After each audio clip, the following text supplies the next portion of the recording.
Homem de Ferro estreou em 2008 e deu início ao universo cinematográfico da Marvel. Para isso, eles tiveram que fazer algumas adaptações dos quadrinhos para o cinema. E teve uma adaptação que revolucionou todo o MCU e deu o tom de todos os filmes depois dele. Você sabe qual que é essa mudança? Não? Então fica até o final para saber qual que é.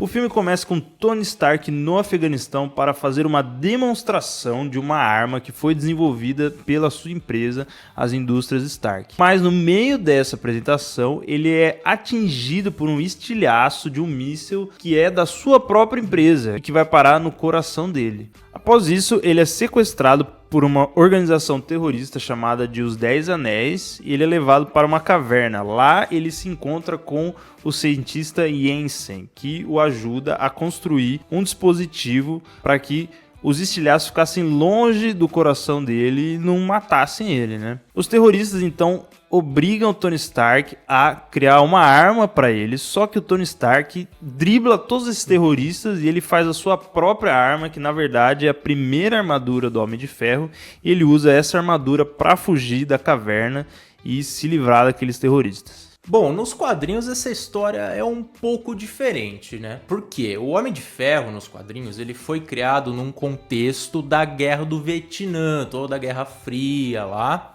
Então, nos quadrinhos ele aproveita esse momento aí da Guerra do Vietnã e começa a fornecer armas para os Estados Unidos combater os vietnamitas, né? E é nesse contexto que ele vai lá pro Vietnã para ajudar as forças americanas. E acaba também, um pouco parecido com o filme aí, acionando uma armadilha, no caso não é a arma dele, né? Mas acaba também sendo preso por os vietnamitas, também pede para ele construir uma arma bem parecido. Aí ele acaba também construindo a armadura que é bem fiel, né? A armadura do filme com os quadrinhos, né?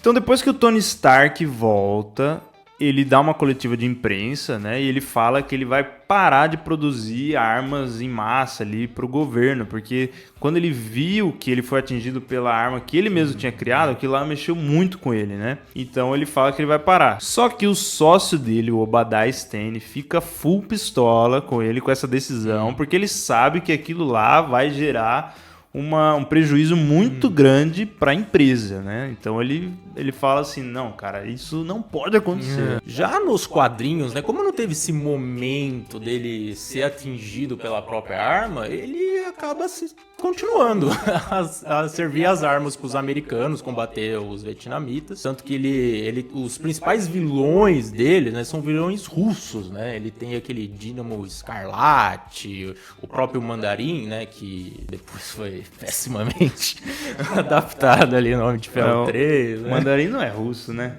Ele é chinês. Ele é chinês, mas tá envolvido nesse contexto. Entendeu? Não, os vilões dele são do BRICS. Tudo BRICS. Basicamente, só falta ele lutar contra o Lula. Né? Então isso também não atraiu, o público via o Tony Stark, não via ele tanto como um herói, né? Pô, o cara tá fornecendo arma pra matar gente inocente e tal, então inicialmente não era um herói assim tão popular pelos leitores, né? Só depois que esse maniqueísmo do Tony Stark foi um pouco suavizado, pois crescia no povo americano uma certa rejeição aos Estados Unidos participar da Guerra do Vietnã. Então as histórias começaram a refletir mais esse lado dele, começar a refletir um pouco nas ações dele de fornecer armas. É engraçado que então a história do Homem de Ferro reflete muito com a política externa americana, né? Porque no cinema ali, quando lançou o filme, as pessoas já não eram a favor da guerra desde o começo, né? E o próprio filme dá uma criticada na guerra do Afeganistão lá, que os Estados Unidos sempre participavam dessas guerras. Bom, outra coisa bem diferente, né, que foi adaptada dos quadrinhos para o cinema, mas daí não foi tão intencional assim, né? Foi a questão da popularidade, né? Então, no filme, o personagem ele ganhou uma popularidade muito forte, principalmente porque ele foi interpretado pelo Robert Downey Jr., que esbanjou carisma, né, na época. Então, ele estava se recuperando ali de um período que ele caiu nas drogas, tá? Ficou meio mal. E voltou com tudo. Ele falou, não, agora eu vou me erguer, né? Ele saiu ali da reabilitação e falou assim, não, agora vai ser minha volta por cima. Então ele interpretou o personagem de uma maneira, assim, incrível, né? Que todo mundo gosta do personagem, aquele jeitão meio irônico, sarcástico, ao mesmo tempo muito inteligente e também se preocupando com as pessoas ali, né? Então ele conseguiu interpretar de uma maneira muito legal esse personagem, tanto que culminou no que culminou, né? Ele virou o principal herói da saga do infinito. Já nos quadrinhos, não foi bem assim, né? Como eu tinha dito, né? Toda essa contradição do Homem de Ferro de fornecer armas e de matar pessoas inocentes afastou um pouco o público, né? Então, o que o Stan Lee lá e seus roteiristas tentaram fazer com que o público sentisse um pouco mais de afinidade com o personagem? Toda essa questão dos estilhaços no coração dele, nas histórias isso estava bem presente, né? Botando um certo medo no espectador, né? No leitor, de que qualquer momento ele poderia morrer, né? Mas aí eles também enfiaram uma coisa meio de triângulo amoroso entre ele, a Pepper e o Happy Hogan. Ficou um negócio meio novela mexicana, assim, sabe? E que não atraiu tanto os leitores, tanto que nessa época o Homem-Aranha e Quarteto Fantástico faziam muito mais sucesso do que o Homem de Ferro. Foi só mais pra frente que ele teve grande participação na Guerra Civil e tudo mais, que ele ganhou um pouquinho mais protagonismo, mas o Homem de Ferro nunca foi um herói marcado por sucesso nos quadrinhos, tá? Então, o Obadiah Stane também foi bastante adaptado, né? E o que acontece? No meio do filme, ele pede pro Tony Stark revelar pra ele como o Tony criou o reator Ark, né? Que é aquele reator que vai no peito dele. E o Tony fica, não vou te falar, papapá.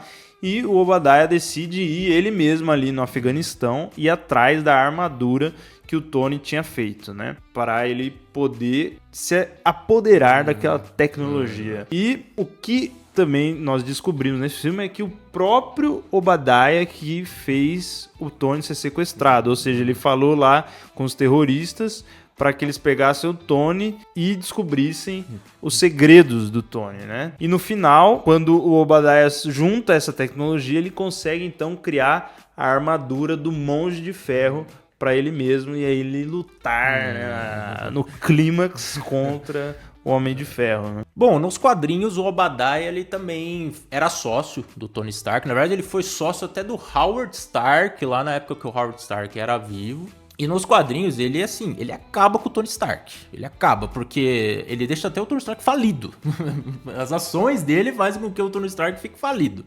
Deve pegar todo o dinheiro ali, todo o prolabore, certo? do Tony Stark pra ele, né? Não respeita a contabilidade da empresa, cadê o compliance? Bom, aí isso deixa o Tony Stark ficar, assim, num estado bem deprê. Ele começa a ser agressivo até com a Pepper Potts e começa a ter problemas com bebida. Até foi uma época meio polêmica, né, do Homem de Ferro nos quadrinhos.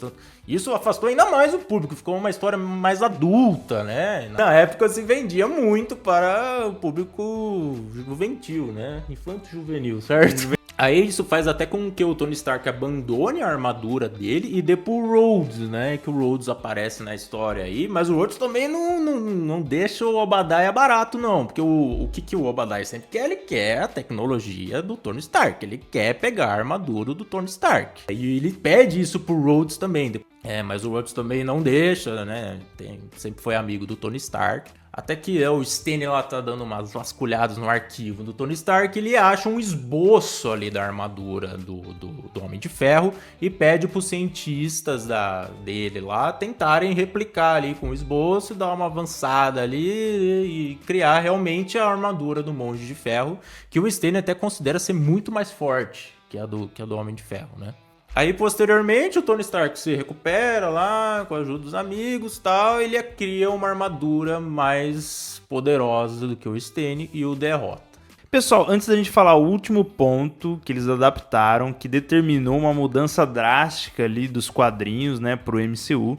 Se você tá gostando do vídeo, já deixa o like aí, já se inscreva no canal, tá bom? Se você estiver gostando. Se você não estiver gostando também, já deixa o like pra ajudar a gente e comente aí o que pode melhorar, valeu? E o último ponto é o seguinte, né? Então, depois que o Obadiah e o Tony, eles lutam ali numa batalha épica, cataclísmica, o Tony vence, obviamente, né? Porque o filme chama Homem de Ferro e não Monge de Ferro. E no final, ele dá uma coletiva de imprensa, né? Gosta muito ali de falar com a imprensa. E ele solta a icônica frase, né? I am Iron Man. Eu sou o Homem de Ferro, né? Eu sou o Homem de Ferro. Isso foi, inclusive, improvisado pelo Robert Downey Jr., né? E ele fala essa frase, pum, o filme acaba, né? E isso foi revolucionário. Porque nos quadrinhos, isso é muito raro de acontecer, da identidade secreta ser revelada, né? Você vê o Homem-Aranha aí, nunca querendo a identidade ser revelada. Aí lá vai longe de casa também, fazem isso daí no final. O mistério lá faz isso, né? E até o Tony Stark, o pessoal começa a desconfiar que ele pode ser o Homem de Ferro nos quadrinhos. Mas a desculpa dele é que o Homem de Ferro é o guarda-costas dele nos quadrinhos. Você vê como o quadrinho sempre tentou arrumar uma desculpa pra não revelar a identidade secreta. Então apenas o Rap, né, o motorista dele, e a Pepper sabiam da identidade dele nos quadrinhos. Nos quadrinhos, essa questão de identidade secreta, de revelar a identidade...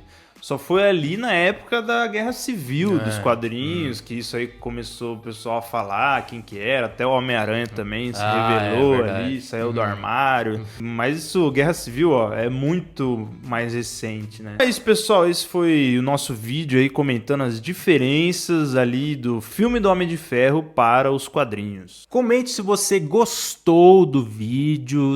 Se você gosta mais do Homem de Ferro do filme, se você gostou mais dessa versão aí que a gente falou dos quadrinhos. E é nóis. E é nóis. Valeu!